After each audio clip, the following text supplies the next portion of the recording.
If you can go away after this podcast, just know that before I make a change, I'm going to check my assumptions, think about enablers and barriers.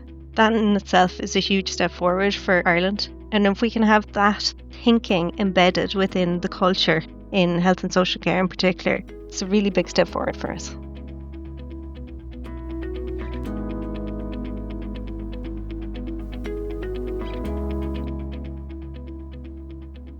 Dr. Laura Keyes is the Director of the Multidisciplinary Centre for Implementation Research at the University of Limerick. She works in both the development of implementation tools, frameworks and theories, and in the practical application of implementation research to real-world problems. My name is Juanita Guidra, a Programme Manager with National Quality and Patient Safety in the Health Service Executive in Ireland, and it's a pleasure to welcome Dr. Laura Keyes here today to talk to us on the Walk and Talk Improvement podcast. Laura, you're very welcome. Thank you very much, Juanita. It's lovely to be here. Oh, and thank you for joining us. We're going to start off with a very simple question, but not so simple.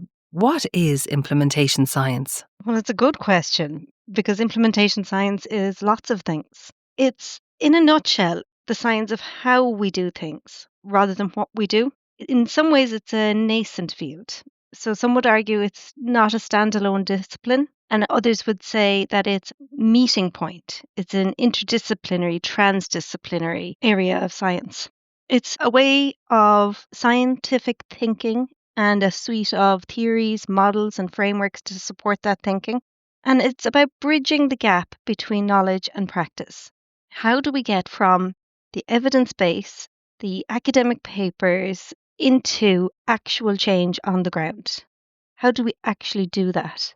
There's lots of evidence to say that it takes about 17 years for an evidence-based intervention to become routine practice. But we've come a long way. If we go back in time, we knew that citrus fruits prevented scurvy way back in the 1700s. But it wasn't until the 1930s that it became standard practice. That's the implementation gap. And that's where implementation science comes in to bridge that gap.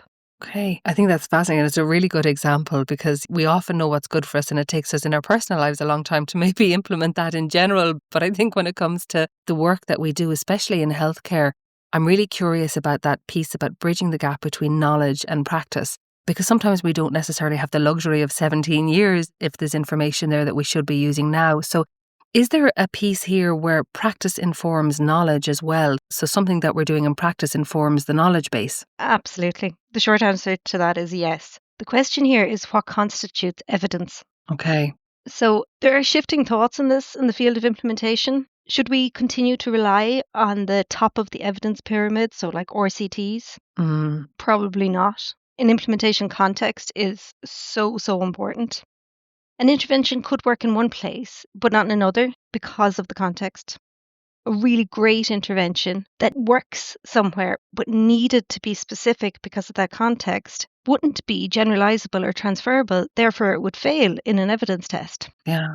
But implementation science facilitates us in adapting interventions to local contexts with practitioner input. So that's where you're getting your practice informing the knowledge. But that doesn't wholly answer your question. We know from undertaking work that those on the ground are the best place to envisage solutions to their problems, and they have a deep understanding that is hard to get at through research studies. So how do we get that knowledge into the evidence base so that we can still have evidence-informed practice? It'll take a reshaping of how we do evidence synthesis, systematic reviews, and it is a shift that we're already starting to see. So, for example, we're more dependent on realist reviews now than the holy grail of the systematic review. There's a greater emphasis on co-design and stakeholder engagement earlier in the process. But this is a key area that really needs more work to be done here because similar to implementation science trying to bridge the gap, there's a gap. We know that practitioners have all this fabulous information, but because we're still in the evidence-informed practice space, we're not tapping into it in a way that we should, as best as we can. There is work to be done, and it is happening. Yeah, and I'm always struck the rigors of an academic study or what is considered to be appropriate for an academic paper. In the day-to-day, a lot of people working in systems, and in particular in areas like quality improvement, where controlled trial may not be the best option or the capacity to do something like that, it's not appropriate because it is more fluid. It needs to be more fluid and dynamic because of the nature of the work. So it's very hard to set the boundaries or the parameters that an academic study might need. So in that context, do we need to change how we think about evidence and the parameters of what we consider to be best practice? I think so. And it is changing. So, one of the benefits of using an implementation science lens when implementing an intervention is that there's a huge emphasis on the preparing stages. So, thinking about what evidence there is there, collecting evidence from the people on the ground, piecing it all together. There is a gap, as I said, in how do we evaluate the evidence from practitioners? How do we weight that against the evidence from RCTs? And unfortunately, I don't have the answer yet, but we are working in the space. The benefit of taking the implementation science lens is that you can bring those two together at the beginning of the project. Okay. I have two questions for you. The first is just why are you passionate about this work and, what started your journey in implementation science? And could you give me an example of implementation science in practice? So someone that's maybe trying to get their head around it, they haven't heard of it before. What is implementation science in practice? What would a practical example be? Okay, well, we'll start with why I'm passionate about it and how I got into it. So, there's no undergraduate course in implementation science. Nobody comes out of their leaving cert and says, I'm going to be an implementation scientist or practitioner. So, everyone has come to it later in their careers. I first met it when I was working in Cambridge, and I was working in the area of sugar sweetened beverages and type 2 diabetes. So, I should say I'm an epidemiologist by training and a later day implementation scientist. Okay. So while I was working in the sugar sweetened beverage type 2 diabetes arena, we hit upon the idea of bringing in a sugar sweetened beverage tax. So I ended up working with policymakers, departmental representatives, accountants, the whole suite of disciplines. And my role was the scientific advisor. I was doing implementation science then. I was using that type of thinking, but I didn't know it was a discipline. I didn't realize it was a discipline until about 2 years later when I moved to Manchester. I was heading up a research cluster for health professions and I started reading papers in implementation science and the penny dropped. I was like, actually, that looks familiar. That's what I was doing. I can't believe there are all these tools, models, theories, frameworks to underpin all that work. This would have been really helpful 2 years ago. So that set me on a track of so many people are touching on implementation science in their own workplaces, in their own day-to-day lives, Yeah. and are unaware that actually there's a whole discipline behind it and a scientific methodology to support it. That's how I got into it, and it's just been so useful that I've brought it with me and then I've made it my actual discipline. The second part of your question, an example of implementation science. So it's everywhere. Okay. But I'll talk to you about a project that we've been working on recently, which is with Limerick City and County Council on street homelessness. So this is using an implementation science lens to develop policy. So the key here is starting with implementation right at the very beginning of the project. Okay. Too often people design an intervention, design a policy, design a strategy, and then they get to the implementation stage, and that's when they think about implementing it. Actually, you need to be thinking through the implementation science lens right from the very beginning. So, in this project, the first step was to undertake detailed stakeholder mapping. Yes. Stakeholders are so important in implementation. The context, understanding the context Yeah. where this intervention is going to take place is crucial. So, we did our stakeholder mapping. We then did a state of play report. What is actually happening in Limerick and street homelessness? At that point, nobody knew how many people were living with street homelessness in Limerick. So if you think about it, how could you decide a policy if you don't even know how many people? What are you dealing with? What are you dealing with? Yeah. Exactly. So out of that, us trying to get at the context, which as I say is crucial in implementation, we realized that we really didn't know. So we designed a survey, and that survey has gone out to people living with street homelessness to get their perspectives on what should be done and also to get a handle on the extent of the problem. The next phase then in this project anyway is blue sky thinking. So bringing people together, all the stakeholders that were mapped, bring them together to think about possible solutions.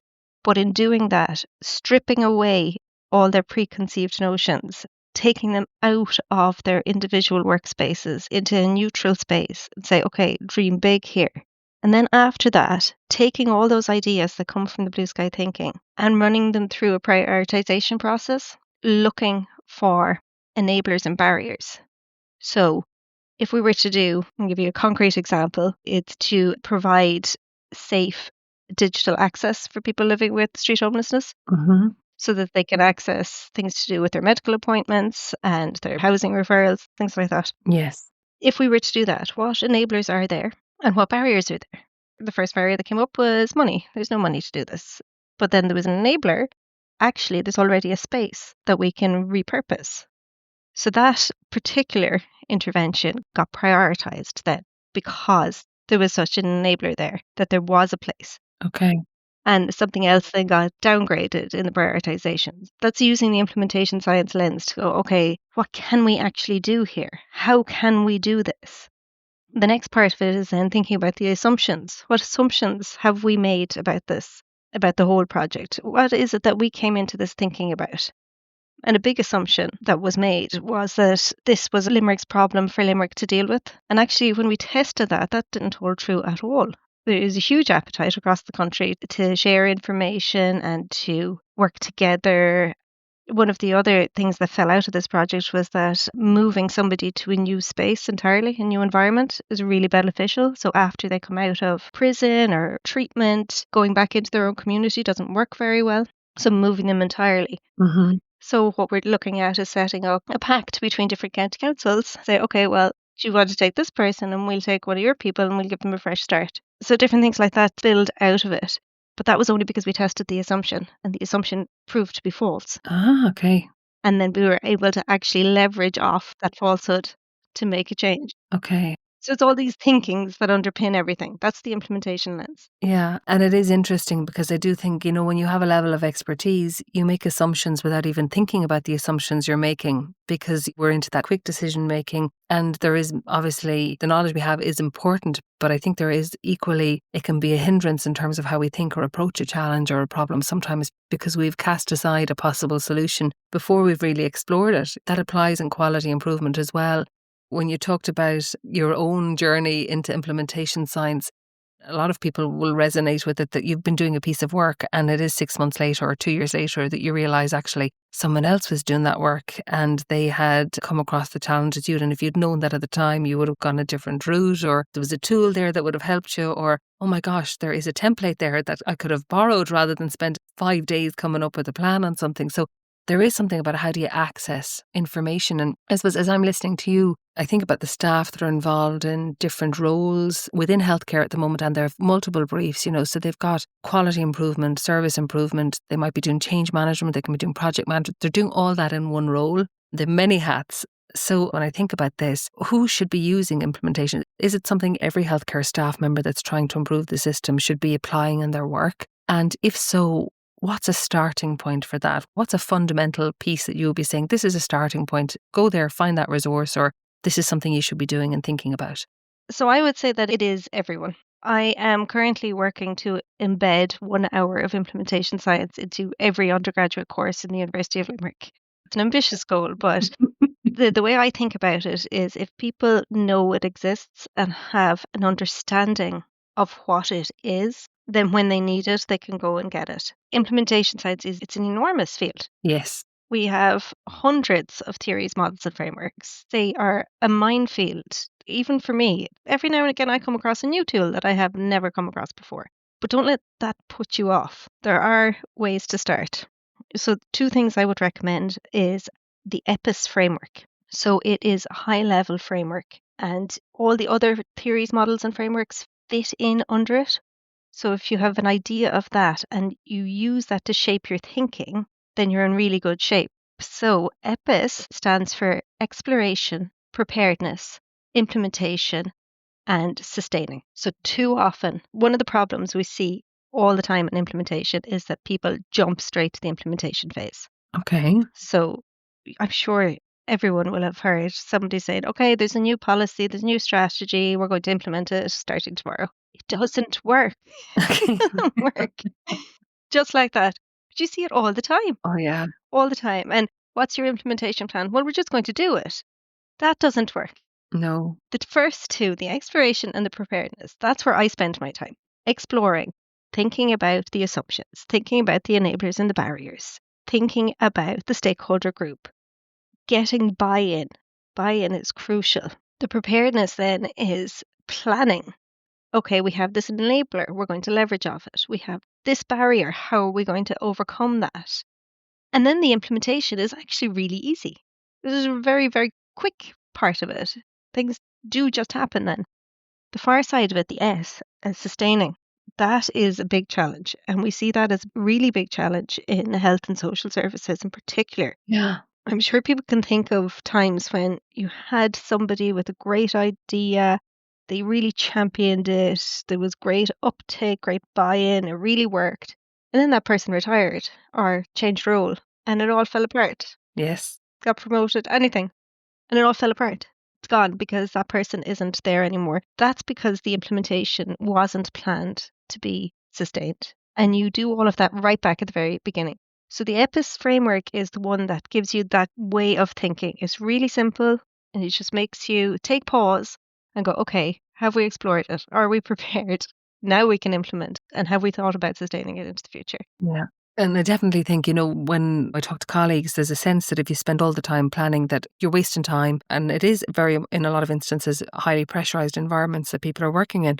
So there is an immediacy. And sometimes when there's a patient safety need or a priority or there's an urgency in that space, that desire to implement straight away is there. In a lot of instances in healthcare, we're dealing with similar stakeholders, we're dealing with similar barriers, similar enablers. Is there merit in developing a template that would be your EPIS framework that you can just then adapt and tweak depending on the policy that you're implementing? But some of those things are common and that we see them time and time again, that there's a basic fundamental that you're saying in every situation when you're implementing a policy, you're going to come across these 5 things or these 6 things. And then you've other things that are unique to your scenario based on culture, context, budget, all that sort of stuff. That's exactly how I would do it. Okay. So, if we can go under the EPIS, so as I said, that's really high level, but you have other frameworks like CFIR, Consolidated Framework for Implementation Science. Okay. That's really detailed and it has these enablers and barriers that apply in many, many contexts. So you run down through your enablers and barriers from the framework and say, okay, this applies to us, that doesn't. Throw that one out, we'll keep this one. Actually, we have another one to add. So you don't have to invent something. We're not reinventing the wheel every single time at all. The information is out there. The biggest challenge that I see is knowing that it's there and knowing where to find it. And it's something that in our centre we're working hard on is creating navigation tools for people to navigate them to the correct theory model or framework quickly. That's a big piece of work and we're not there yet. But that's what brings me back to EPIS. If you don't have huge implementation science knowledge and you just want to adopt that way of thinking, it's a really good starting place for you. Another resource that we have, it's just released it. It's a 7-minute video called A Whistle Stop Tour to Implementation Science. Oh, okay. It's specifically designed for people who are just new to it, want to dip their toes in. So 7 minutes takes you through all the main stages. And then there is a recommended reading list that you can delve into if you have time or if one part of it really interests you. I think that's the way you need to approach learning implementation science. It's like a web. Okay. And you have to go down different routes in it until you get to a certain level. I don't think there's any experts in implementation science. I sometimes have imposter syndrome. Yes. As I said, I trained in epidemiology. I'm very comfortable in that space. Give me a statistical data set and I'll run all sorts of analysis for you, no problem. Implementation is by design explorative. So I learn something new every single project and I don't think it will ever change. Okay.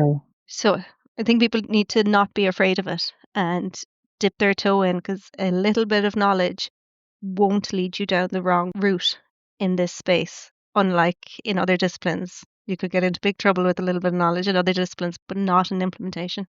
Okay. And I suppose the parameters of the work are changing all the time as more information becomes available. So I'm sure it's a science that's evolving continually. It doesn't seem to stop. It never stops, it's continuously evolving. We're in the space now where I like to call it early adulthood of the discipline. If we go back in time, implementation science probably first appeared in the academic literature back in, I think it's about 1910. It was a study of seed diffusion in Iowa farms. Okay. I know it doesn't really sound like implementation science, but it actually is.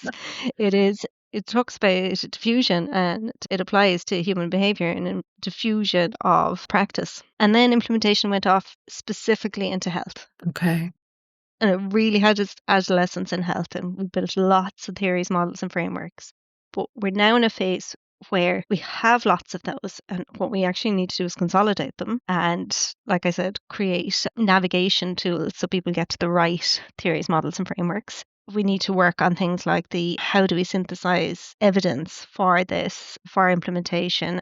How do we get the knowledge of the practitioners into the studies? How do we weight that against the RCT? How do we deal with the importance of context? Can we be adapting a framework for every single context? Do we need to streamline them in some way and make them more flexible so they're better usable by practitioners? We're in that kind of space now. So it's early adulthood. So we have a lot more growth to do, but that's not to say that it isn't incredibly useful now. And it is actually very usable as well.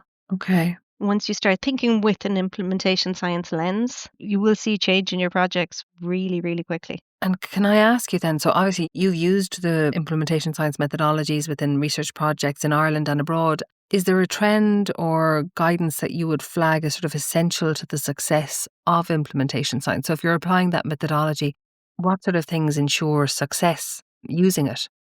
I say the trend, it's about early thinking about implementation. Mm, Too often am I asked to come into a project at the implementation phase. It's nearly too late for me. yeah. I can still help, but it is way back at the planning, asking the questions of, is this an evidence-based intervention? Is there buy-in for this intervention? Is there a need for it? Because if you don't have those parameters, it's going to fail.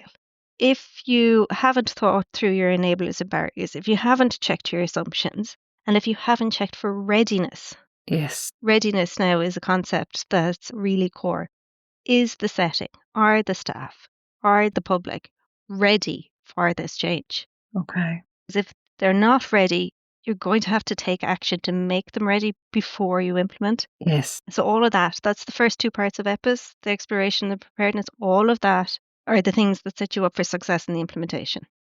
Okay. Big trend is early. Bring the implementation science in early. Early. And that piece about the readiness. So we talk about organisational readiness from an OD perspective. We look at it under quality improvement a little bit.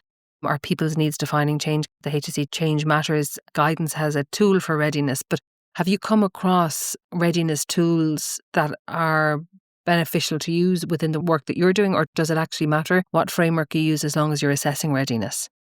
I don't think it particularly matters. We use readiness checklists because they're quick and easy. You can circulate a checklist to a whole hospital, get your answers within a few minutes if you really need to. Readiness is vital. Mm, Readiness is also context specific. So, to give an example of that, a colleague of mine in Queen's University Belfast, Professor Lawrence Taggart, he recently undertook intervention study. It was about providing support for people with intellectual disability living with type 2 diabetes. okay. And he had 9 pilot sites. 3 of them took up the intervention, ran with it, great success. 6 of them, it was a complete flop. And it's because those sites weren't ready. Okay. They hadn't got the buy-in from the staff. They didn't have the belief in place that this would actually work. They didn't have champions on site. So they had all the organizational things in place. Yes. Like they did have the staff, they did have the time, they did have the space. All of those were put in place. But all these kind of cultural things weren't there. Okay. The human side, the human behaviors, they weren't there. And the intervention completely failed. That brings us back to something that we started to touch on earlier, but we didn't quite explore it, is the ethics of undertaking an intervention.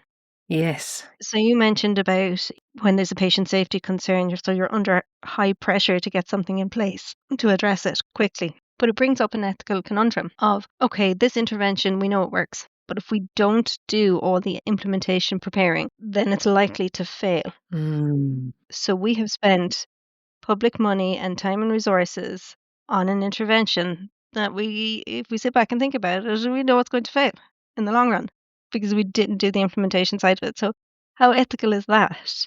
There's a kind of a moral conundrum here of Fail to prepare, prepare to fail. yes, exactly. Thank you. It's a bit like that. So, is it ethical to put an intervention in place where you haven't actually done the preparation work, where you haven't thought about its sustainability into the future? Is it ethical to put that in place knowing that it will fail, Yeah. even if the intervention itself is ethically sound and robust and evidence based Unnecessary. and necessary? It is that, and I think so much of the work that's been done over the years, and I think you really touched on it earlier on in terms of sustaining and projects sustaining when a key player steps back out of the mix. And we've started to talk just due to colleagues in Canada. Michael Gardam introduced us to the concept of ownership rather than buy-in, because I might buy into something, but I buy into it temporarily. And if I own it, it sits with me and I have to continue it. It was one of those things, it was a real sort of a moment for me where I sat down and I said, God, I really hadn't thought of it like that. I hadn't thought about this sitting. Part of me thinks that when it comes to some of the work that we do, there is that human nature piece that, okay, I'm interested in this and I'm going to do this for a while, but then my interest wanes or there's something else that has caught my attention or I'm passionate about and I really want to pursue that. So if I get involved in a quality improvement project, I don't necessarily want to be responsible for that until I retire in X number of years. There is that human piece. So I think having more than just one or two people involved in an intervention is really important. Is that something that you would see when it comes to implementation science? Is there sort of a minimum number of people that need to be involved in something to ensure its success? So, there's no minimum number, but yes, you need champions. Mm.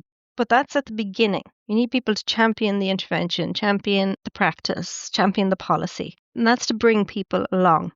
There's a theory of diffusion that we talk about in implementation. It's Rogers' theory of diffusion. You have the champions first, and then you have the early adopters. They buy into it, they think it's a good idea, fabulous. Then you have the later adopters. That's most people. And then you have the laggards at the end. Those ones that don't really want to come on board will Yeah. drag their feet and I feel sorry for the laggards sometimes. I do feel because sometimes they can have a lot going on and it mightn't be that they're just not interested. They might be very interested, but no capacity. yeah, absolutely. There's all sorts of reasons to be a laggard. It's not just about what you think of a project. Yeah. I think the term is probably out of date now, but Rogers' theory, I think it's from 1920 or something. And we still use it. Maybe we need to update our terminology. We do. We use it in QI as well. Yeah. You have that aspect of it. But in implementation science, we think to the next phase, the sustainability of it, and we think through how do we normalize this intervention into practice so that you no longer need those champions. Okay. There's a lovely way of thinking, first of all, it's a normalization process theory. So it's your theory, but they do have a toolkit which is only 16 questions. It's very, very usable and it's available online. And actually, the way it's set up is it will analyze your input for you. Oh. It's very, very handy. You don't have any sort of extra statistical knowledge or anything like that. But it's about normalization. Has this intervention been normalized? And ask questions about, do you and your colleagues feel supported in doing this? Has there been enough time given for this? Is there some mechanism in place to evaluate the success of this? And ask questions like that so you can look at whether something has been normalized or not. And if it hasn't been normalized, then you can plan for the normalization of it through using NPT, which is one of our core frameworks in implementation science. Okay. And could you have a situation where something was normalized but still not taken up? No, normalization is where it's properly embedded. And it's going to be successful. That's the goal. You could have a situation where you have high level management saying that, oh no, this is standard practice now. Yeah. Yes, but at a level on the ground, it's not. So you can have that tension, all right. But what you're aiming for is proper normalization of it into practice. And that's when it's become routine and nobody even thinks about it as an intervention anymore. Okay. It's just being done. That's the gold standard. And I suppose probably would help you identify then if there's gaps in that process and things you need to focus on. So that's really, really useful. I wanted to come back to something you touched on earlier on, and it was around that topic of assumptions. And in healthcare, that knowledge that we have through organisational knowledge can be phenomenal. We have people that have worked in the system for years. They know the ins and outs of the system so well. They know the culture, they know the context and all of that. But how do you discern between assumptions and organisational knowledge? If we have staff that are doing this type of work, how do we stop them firstly second guessing themselves? And how do you know that difference between your assumption, your biases and organisational knowledge? I suppose it's a process. Implementation in itself is a process, but the looking at the assumptions part. So we do it early in the process, but I would advise doing it regularly enough to look at your own assumptions. Yes. There's no tool out there really. It's a task. You sit down and you think about them. You have to carve out that space to allow you to do it. Okay.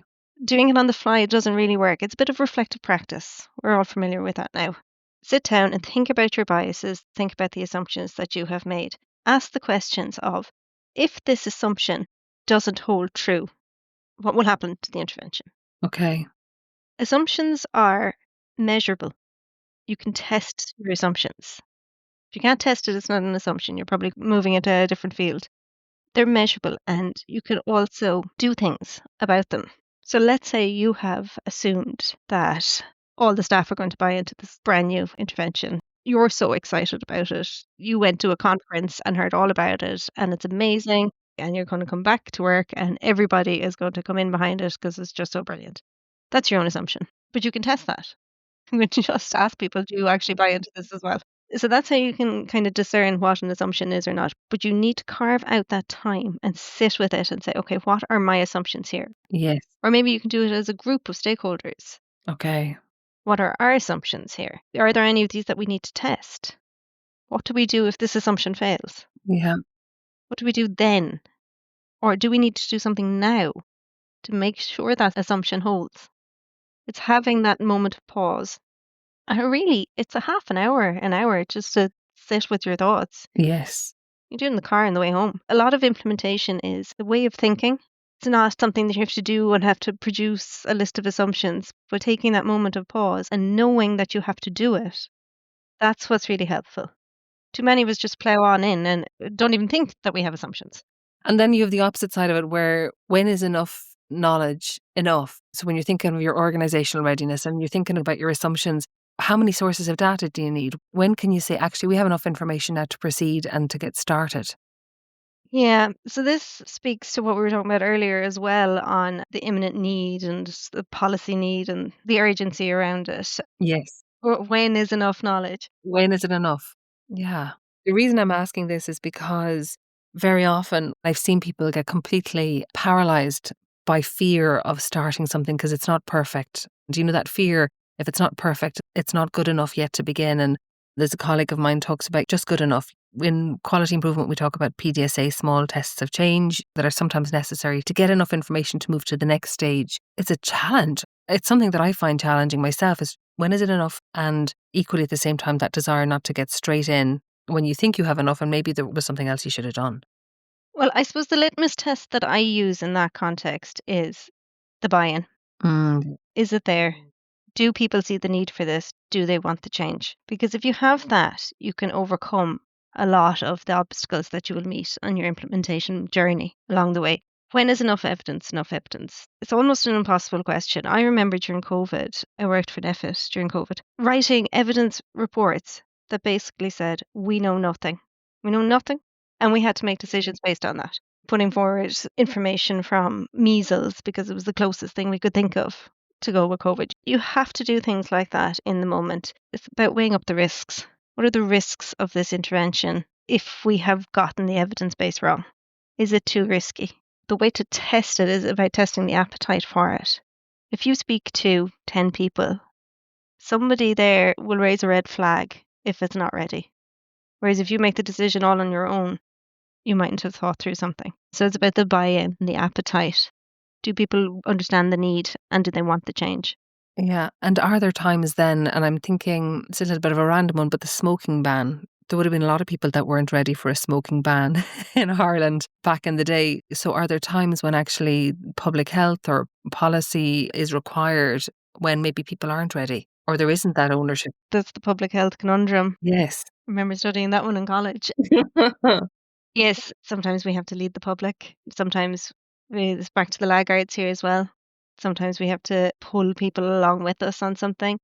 In those contexts, when you're making a decision that people don't have huge buy-in for, then you have to lean on the evidence base. Okay. It's all a bit like a seesaw. Okay, we have huge buy-in for something, great. there isn't a huge amount of evidence to support it, but there shouldn't be any risk. Right, we can go with that. Or there's no buy-in, but there's huge evidence, then the onus is on us to do it as well. So it's balancing that seesaw in making those decisions.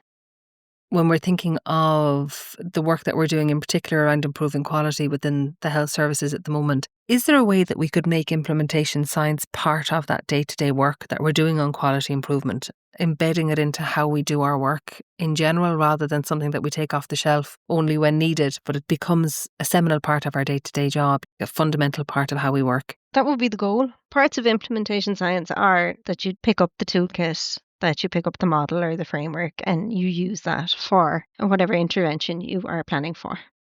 The other part of it is shifting your thinking into, right, we want to change. Let's start thinking about the implementation of it now. That part of it, that shift in thinking, that can be embedded quite readily. And what that needs is just a really high level knowledge of implementation science.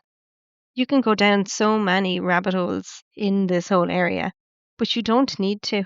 Leave those rabbit holes to the academics if you want. It's fine. We love them. If you just have that kind of high level, going back again to EPIS, it's such an easy theory to adopt and to use as you think through projects. There are available things like quality improvement, the fishbone. Yes. Seen that? Yeah. There have been adaptations of that where you take an implementation science framework, CFIR, and it's superimposed on top of the fishbone. It's all intertwined. That exists. It's out there as a readily available tool. How do you spell CFIR? CFIR stands for Consolidated Framework for Implementation Research. Perfect. So those have been intertwined. You can really do a light touch on implementation. Okay. If you can go away after this podcast, just know that before I make a change, I'm going to check my assumptions, think about enablers and barriers. That in itself is a huge step forward for Ireland. And if we can have that thinking embedded within the culture in health and social care in particular, it's a really big step forward for us. It's great because I know a lot of people that do that as part of the work that they're doing at the minute. And I think the organisational readiness is probably one of the biggest challenges for us because in a lot of instances it's demand led, it's an urgent need and it has to be done. So we may not give the time to that piece. But I think it's worthwhile looking at that framework that you talked about, and definitely something that I'll be using for a quality coaching program and bringing into that space and sharing with them. We have a group meeting tomorrow, actually. I think we might give it to them then. I'm going to ask you, is there any sort of essential resource on implementation science you'd recommend? And where can people go for more information? I know you talked about the 7-minute video. We will share the link to that with the podcast so people can access that if they want to. But is there any other sort of seminal resource that you'd say, absolutely, highly recommend this to read? So we have been working hard in the centre to bring together resources and to create videos aimed at people with different levels of implementation knowledge. So on our website, there's quite a few resources now, some of them created by us, some of them just pointing to other external resources. We have a video on what is implementation science? Why would you use implementation science? It is the 7-minute whistle stop tour that I would be pointing to people first. Out of that video, there is a recommended reading list, 10 articles that are really, really seminal in the area. And they cover things like, what do we mean by the thing? The thing is the thing you're trying to implement, whatever that is. This is standard terminology. We always talk about the thing. They cover CFIR, the Consolidated Framework, which is all about your enablers and barriers, and a few other resources around why it's important and why would you even consider using it in the first place. We've done the hard work. We've brought the resources together for our people. They're there on the website. Start with the Whistle Stop Tour. If you want to delve further into it, go to the recommended reading list or onto some of the other videos we've created. Super. And it's a fabulous website. So there's a lot of resources there for people. And can I ask you on a personal level, just what motivates you to keep going in this space? Are there key things that you come back to on a personal level time and time again that keep you motivated when you're doing this sort of work? Well, my motivation throughout my entire career has been about making positive change for people. Okay. That's why I became an academic in the first place. And it's what drew me into implementation because it bridges that gap that we see so often. We see a policy written, a strategy written, and the implementation plan at the end is we will implement it and it's this person's responsibility and it's somebody, some minister or something, and it can't really be their responsibility. Yeah. That gap and the wasting of human effort I really like efficiency. The waste of human effort that goes into developing all these policies and plans that are not implementable because they didn't think through it in the first place. That's what really gets me, and that's what keeps me going. That's what gets me annoyed when I pick up the paper. I read some new plan and I'm looking at going, you haven't thought about how you're going to implement that. So that's what gets me up in the morning, brings me back to work again. Is also about the core philosophies of implementation science, which are about equity. Is a really big one. It's how do we implement this in an equitable manner? Mm, Co-production. yes. Research is better. Interventions are better when they have input from the people who are actually going to be impacted by the work, leaning on the disability mantra of nothing for us without us. That all feeds into it. Yes. That's why we do it. That's the end goal.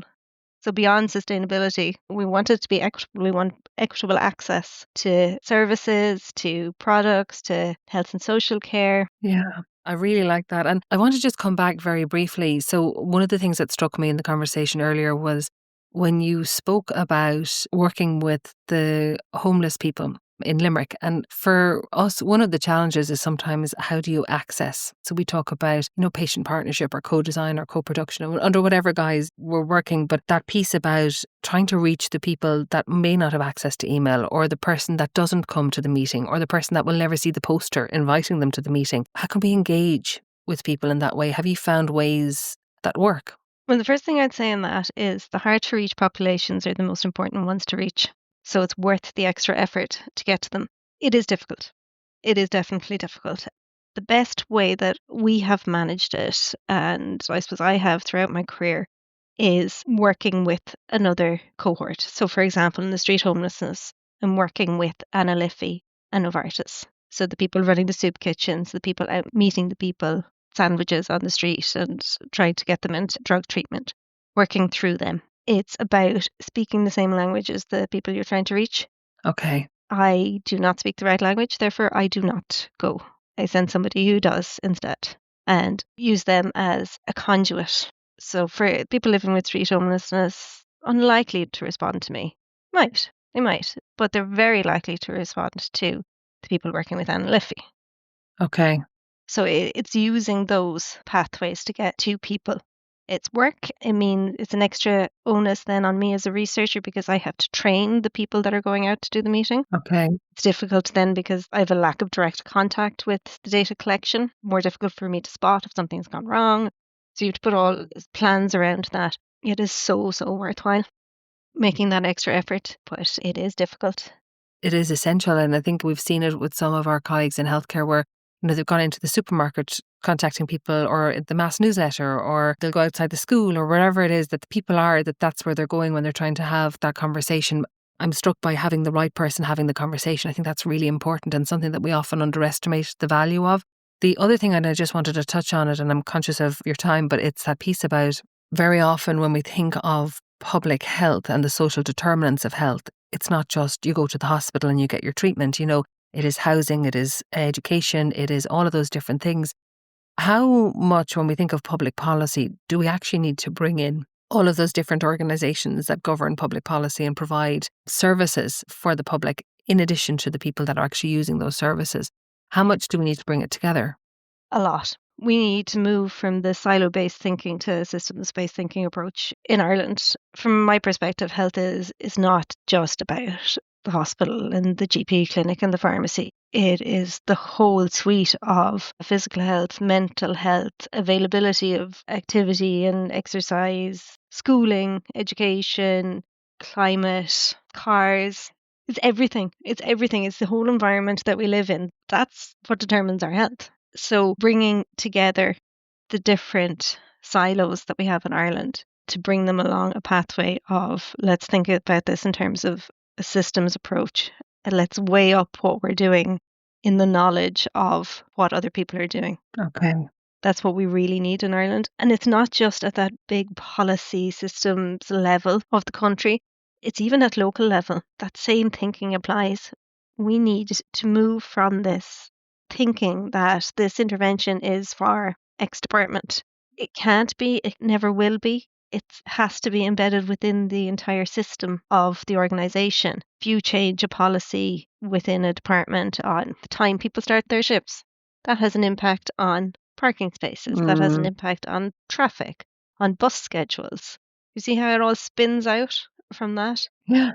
So we have to think about that. And actually, using an implementation science lens, when you start thinking about your assumptions and your enablers and barriers, you start hitting on those things elsewhere in the system Okay. that would have an impact on your intervention. Yeah. I think that's really important for us at the moment because we're looking at integrated care within the health system and in particular across barriers where we have had quite siloed thinking and budgets that follow one flow and one direction, and we need to be thinking broader than that if we're to really achieve integrated care. So it's no small task, and hopefully implementation science will be one of those things that will come into the conversation going forward if it hasn't already for some people. I want to ask you just before we finish, can you tell me what is implementation science? So implementation science is the how we do things, not the what we are doing. It's a scientific study of the how. It looks at the enablers and the barriers and the mechanisms. It looks at the stakeholders. It looks at feasibility, fidelity, sustainability. It's a suite of tools, of theories, models, and frameworks that give you the scientific underpinning to inform how you are going to get this intervention to be successful and impactful. That's beautiful. Thank you so much for that. And thank you so much for joining us and your time today. We really, really appreciate it and very much appreciate your time. So thank you, Laura. Thank you very much for having me, Juanita. My pleasure. As we come to the end of this episode of the Walk and Talk Improvement Podcast, we would like to thank Laura for sharing her wisdom and experience so willingly. It's been such a privilege to speak with her on this topic. For you as a listener, we hope that Laura's insights will continue to inspire you in your work to improve health and social care services. We hope you enjoyed this episode, and if you would like to hear more content like this, you can listen to Walk and Talk Improvement wherever you get your podcasts. Thank you for listening.